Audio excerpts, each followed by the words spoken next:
पति बड़ा या पत्नी। एक बार की बात है, एक राजा अपने राज्य में टहलने गया। वहां उसने एक घर में देखा कि एक पति अपनी पत्नी को बेरहमी से मार रहा है। फिर वापस आकर अपने सिपाहियों से यह चर्चा करता है कि हमारे गांव में कितने ऐसे पति हैं जो अपनी पत्नी को मारते हैं। तो सिपाहियों ने जवाब दिया, महाराज, ऐसे तो बहुत से लोग हैं जो अपनी पत्नी को मारते हैं, अपनी पत्नियों पर दबाव डालकर अपनी बात मनवाते हैं। तो इसी समस्या का हल करने के लिए महाराज को एक उपाय सूझा। उसने एक प्रतियोगिता रखवाई। उस प्रतियोगिता में 3 नियम बनाए। पहले नियम में सबको बताना था कि उनके घर में फैसले कौन करता है।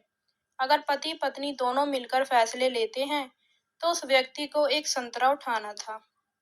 संतरा उठाने वाले को कोई इनाम नहीं मिलेगा। दूसरे नियम के अनुसार अगर पति फैसला अकेला लेता है तो उसे सेब उठाना था और उसे लाखों का इनाम मिलेगा। तीसरे नियम में था कि अगर इनाम जीतने के बाद यह पता चलता है कि जीतने वाला व्यक्ति अपनी पत्नी को मार पीट कर अपनी बात मनवाता है, इसलिए उसके घर में उसकी चलती है, तो उसे जेल में डाल दिया जाएगा। अब जो सोच रहे थे कि सेब उठाएंगे और लाखों का इनाम पाएंगे, उन्होंने भी अपना मन बदल लिया।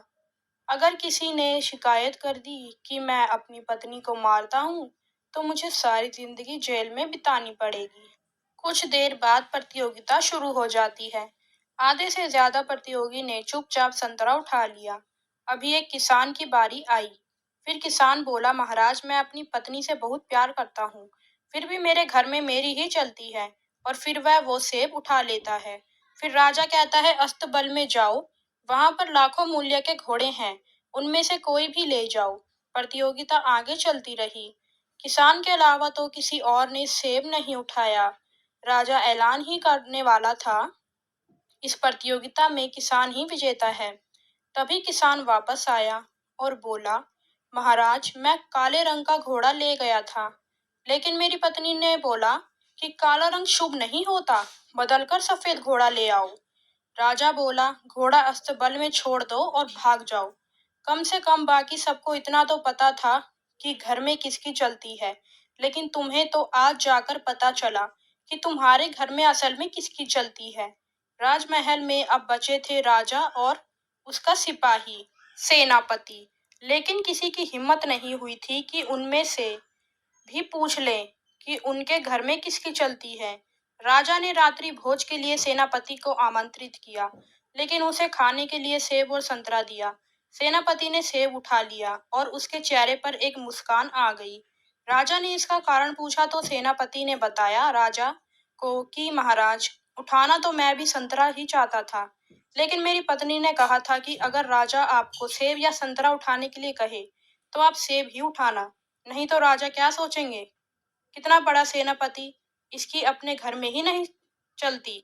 सेनापति ने महाराज से पूछा कि महाराज, आपने इनाम में सोना चांदी मोती हीरे क्यों नहीं रखे, लाखों का घोड़ा ही क्यों रखा। राजा ने कहा कि मैं रखना तो सोने के सिक्के चाहता था, लेकिन रानी कहने लगी, नहीं महाराज, आप इनाम में घोड़ा ही रखिएगा। यह सुनकर सेनापति भी हंस पड़ा और राजा भी हंस पड़ा।